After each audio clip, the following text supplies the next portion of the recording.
morning, Christopher. Good morning. How are you? I'm quite fine. How was your night? My night was very good. And how is your morning? My morning is also blessed. Okay, I'm also very fine and blessed of the Lord. Amen. Wapendwa katika Bwana, siku ya leo somo ambalo linatuongoza linatoka katika kitabu cha Wafilipi 3:12 mpaka mstari wa 15. Na Bwana Christopher atatusomea.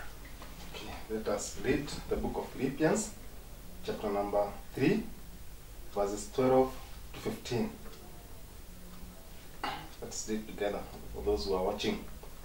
Note that I have already attained all, I'm already perfected, but I press on that I may lay hold that for which Christ Jesus has also laid hold of me. Brethren, I do not count myself to have apprehended, but one thing I do, forgetting those things which are behind and reaching forward for those things which are ahead. I press toward the goal for the prize of the upward call of God in Christ Jesus.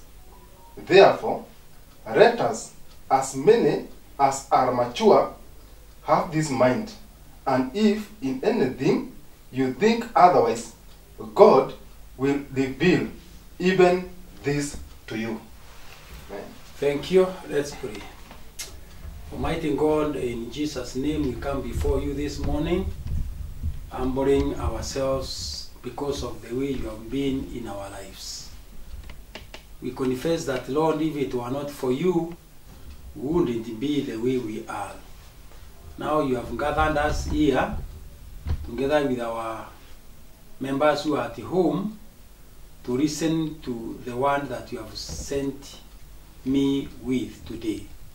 So Lord, just use me as a vessel so that your people may be blessed. Hear us, for it is in Jesus' name we pray. Amen. Amen.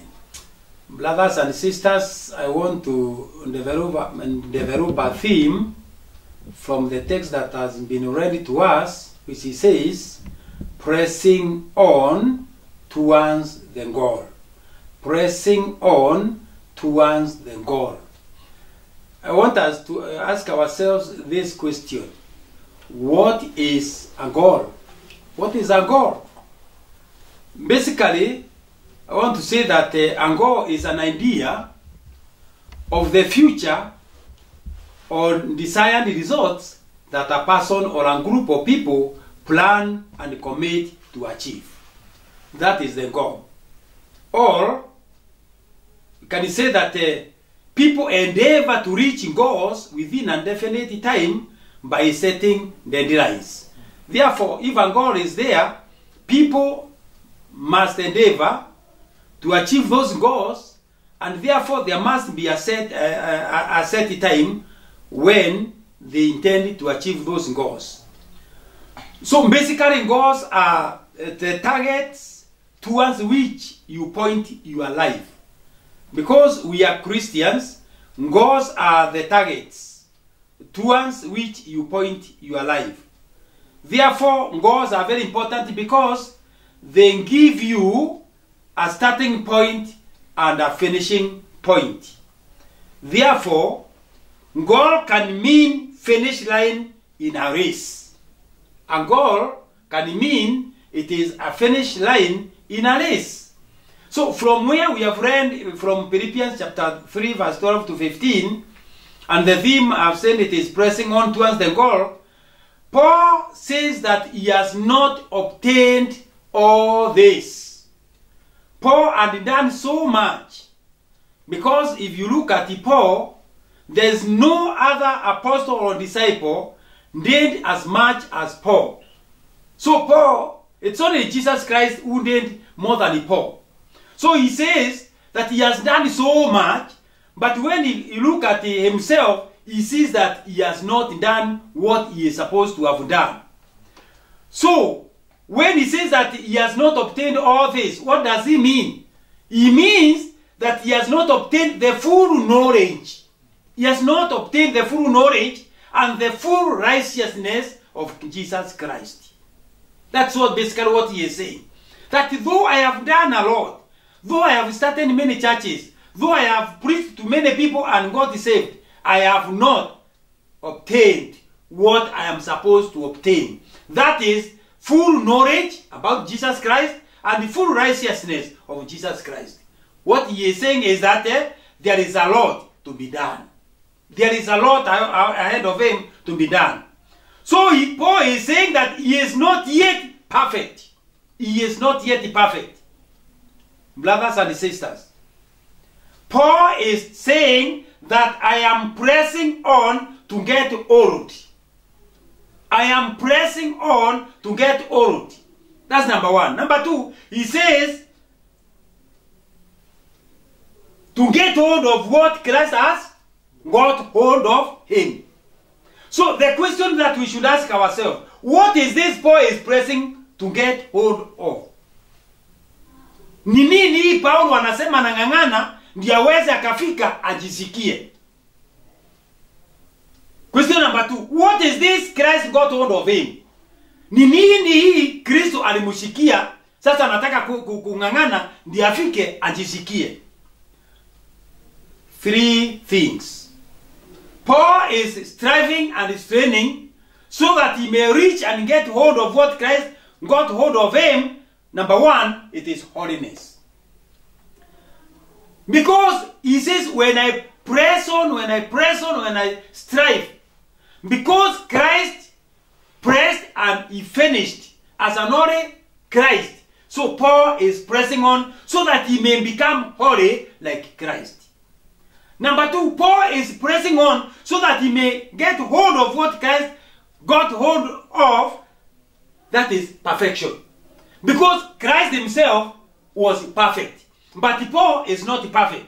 And finally, Paul is striving and straining so that he may mature and become a mature Christian like Jesus Christ. And if you want to read, you can read it from Ephesians chapter 4, verses 13. So it is important to note that Christ first took hold of us. Christ himself took hold of us. Alitushika ye mwenyewe. So because of that, we can also get hold of Christ. But then, as we get hold of Christ, our grip is very weak. We can slip away. We can press on, we can strive and get hold of Christ. But our grip is very weak. Therefore, we can slip away. But brothers and sisters, according to Paul, Jesus is able to help us continue getting hold of himself. Jesus, that is Jesus Christ himself. So verse 13 is very important because it is, but this one thing I do. This is what Paul is saying. But this one thing I do, forgetting those things which are behind, reaching forward. So what Paul is saying is that he is completely single-minded. He is single-minded. Maria ameelekea hataki kuangalia kando. He is completely single-minded. He doesn't allow himself to be distracted from his race by other things. So even to us Christians, it is very important that we be focused unto Christ. As we run this journey, because we are on a race, we must run looking unto Christ. Because if we focus to other things, we will miss the target. So he also says, forgetting what is behind. Forgetting what is behind. Paul is saying that it doesn't matter, it doesn't mind, it doesn't matter what he used to do before he became a follower of Jesus Christ. Forgetting what is behind.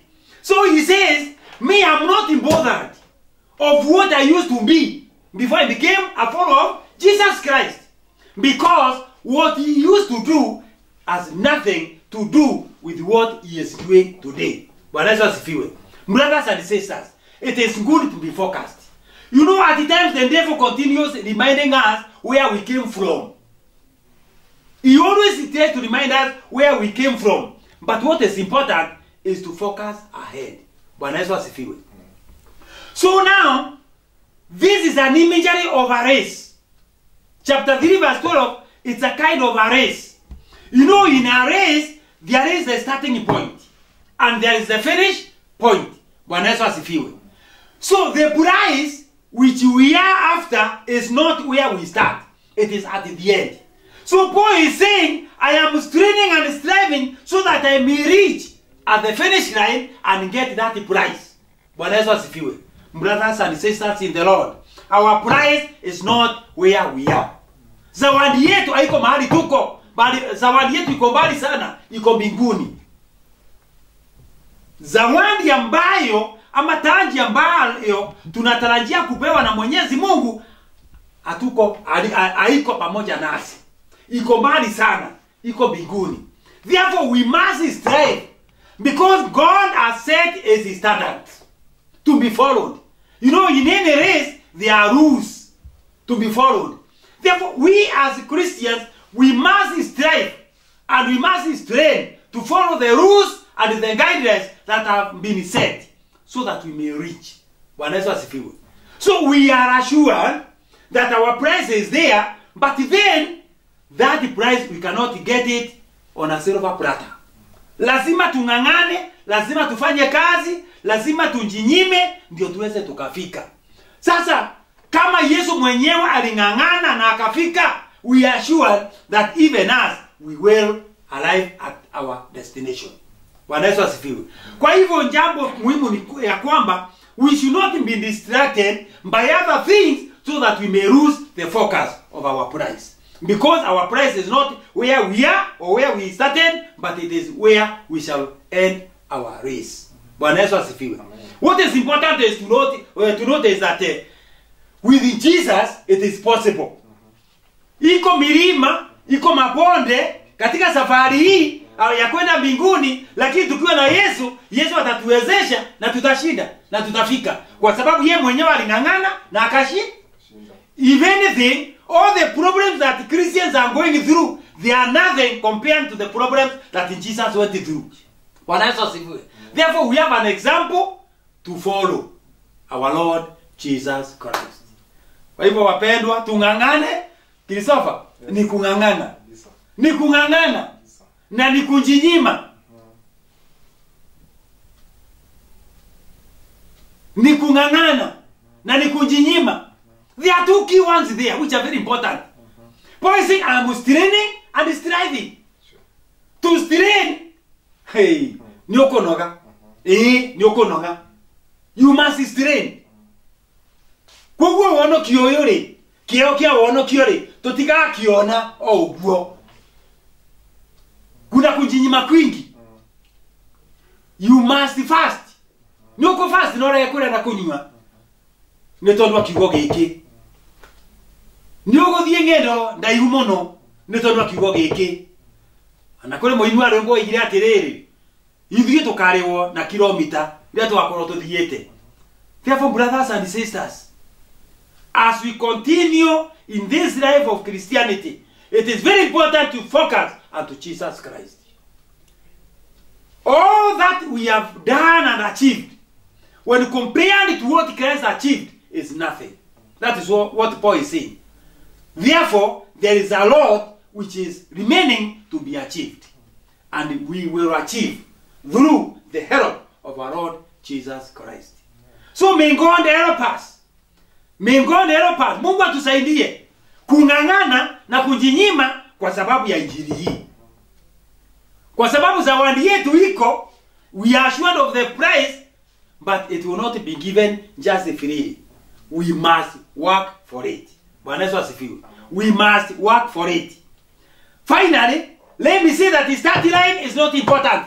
What is important, more important, it is the finish point. Kwa hivyo, vile ulianza haina maana sana, lakini vile utamaliza ndio iko na maana. So maybe you can start very well, but on the way you waver from the way. So it is important to keep focus. You be focused unto Jesus Christ. Because ukitoa mafikira yako pale kwa Yesu msalabani utakosa njia. So brothers and sisters, may God help us. May God continue helping us to continue training and striving until when we reach there. Na twang'ang'ana twakinya mucio matwiniri no tugakena. No tugakena. Tondu kieo gitu ri kiho na ni kinene muno. Muoyo wa tene na tene. Mwathani agocwo. So may God bless you. Let's pray. Tunakushukuru Mwenyezi Mungu kwa kutukumbusha asubuhi njema ya kwamba tuko katika safari, tuko katika mashindano. Ni kama mbio tu tunakimbia, na kuna mambo yale tumewekewa, masharti ambayo tumewekewa ndio tuweze kuyafuata. Na kama vile Paulo anasema ya kwamba yeye amefanya mambo mengi, lakini akijiangalia naona kama ya kwamba hakuna kitu amefanya. Hakika Mwenyezi Mungu, there is a lot to be done, and it will be done by us. Therefore, Lord, help us to walk within the journey of faith, looking unto you as the starter and the finisher of our faith. Thank you, Lord. Jambo la kwanza, we must strive to be holy like the way you are. We must strive to be perfect like the way you are. Because you are not a God and a perfect God. Help us, God, to imitate you. Because when we imitate you, Lord, we will do things that pleases you. Tuko katika vita, Mwenyezi Mungu endelea kutupigania. Na tunakushukuru kwa sababu tukiangalia tunaona mambo yanaendelea yakiregea. We believe that very soon, Lord, things will come to normality. And your people will continue praising you in the churches the way they used to. It is not our effort. It is not us. But it is you, God. Hakika Mwenyezi Mungu ukitushindania, nasi Baba hatutakusahau. Kila wakati tutakuwa tunainua jina lako na kusema wastahili, wastahili. Be with us as parents. Be with our children, Lord. Even to those young ones, toddlers who cannot understand what is happening. As you bless other people who are very faithful to you. God, wherever mwana makadara ako, gaido kariganiro niki. To those who lost their jobs, to those who lost their businesses, Lord, I commit them to you. And because you are the ultimate giver, God, continue giving them so that they may continue pushing on, because you are their God. Hakika Mwenyezi Mungu, hakuna wakati umeshawahi kushindwa. Kwa hivyo hii safari Baba utatembea pamoja nasi na utatuwezesha. We are very grateful and thankful because of what is happening in our country. There is hope that our children might go back to school earlier than it was announced. Continue preparing our parents, Lord. If it pleases you that they go back before January, where are the good, Lord? But because more resources will be required, this morning, Papa said, we have come here to pray that, Lord, you provide so that there is no parent who will not be able to take his or her child back to school because of lack of resources. Kile ambacho kitahitajika Mwenyezi Mungu, we mwenyewe utapeana. Na hii serikali ambayo inatuongoza Baba, tunaiombea. Ili ya kwamba ile rasilimali ambayo iko ya kutunza Wanakenya wote, Mwenyezi Mungu waiangalie vizuri. It is not very good when we hear maybe money that was given, money that was purposed for COVID-19, maybe that money has been misappropriated. Lakini Mwenyezi Mungu, kwa sababu uko katika kiti chako cha enzi, endelea kuanenea. Thank you, Lord, because always you have never abandoned us. Even at this particular time, Lord, we believe that Lord hautatuacha. Mahali watu wetu wako, kazi ambayo wanafanya na mikono yao, kwa sababu ni maandiko yako matakatifu yanatuambia kwamba wewe unabariki kazi ya mikono yetu. Mwenyezi Mungu nakulilia, uangalie na jicho lako la huruma kazi ambazo zinafanywa na wana Makandara. Those who are in businesses, Lord, ngaithie mbere kumahingurira njira. Wale ambao wameajiriwa, wamebahatika kubaki katika kazi ambazo wameajiriwa, Mwenyezi Mungu endelea kuwainua. Kidogo kile ambacho wanapata, Lord, let it be like seeds that are planted on very fertile soils that multiplies 100-fold. Kaa nasi Mwenyezi Mungu. Endelea kutuinua. Endelea kutubariki Baba. Tufungulie milango yako ya baraka. Na baraka zako ambazo wewe unabariki watu wako asifuatwi na machozi. Irathimo iria Ngai ũrathimaga andũ aku nacio nĩma na nĩtuonete ũguo, and we have a testimony. Itiumagwo thutha nĩ maithori. Imbere ũtũrathima Ngai. We are Makandara, we have been affected very seriously by deaths. Watu wengi Mwenyezi Mungu wamekufa. Na hata sisi we are not spared. Tuko na wa members wetu ambao Mwenyezi Mungu ameachwa na wapendwa wao. This Friday we have a burial. And maybe next week we will have another one, Lord. Ngai angĩkorwo nĩ kwenda gwaku ituri ya gĩkuũ twakoya ũtũrũgamirie. Na wale marekitie gũtigwo rĩ, thiĩ kũmagiria maithori. Lakini Mwenyezi Mungu endelee kutujulisha kwamba hata nasi tuko njiani. Ndio tukuje mji wa mbinguni. Hao watu ni kututangulia, wametutangulia. Kile ambacho kinahitajika ndio hiyo kazi itekelezwe vizuri. Mungu endelea kutupea. Siku ya leo iko mikononi mwako. Endelea kuwa pamoja nasi, endelea kutembea pamoja nasi. Hii ni ombi la imani na ni katika jina la Yesu Kristo tumeomba na kuamini. Amen. Neema ya Bwana wetu Yesu Kristo na mapenzi ya Mwenyezi Mungu Baba na ushirika wa Roho Mtakatifu ukae nasi sasa na hata milele. Amen. Amen. Thank you, Christopher. Thank you. God bless you. Amen. Sami, God bless you. Bogwa, God bless you. Maybe next Sunday it is you. Next Wednesday it is you. So you come prepared, eh? Thank you. Shalom.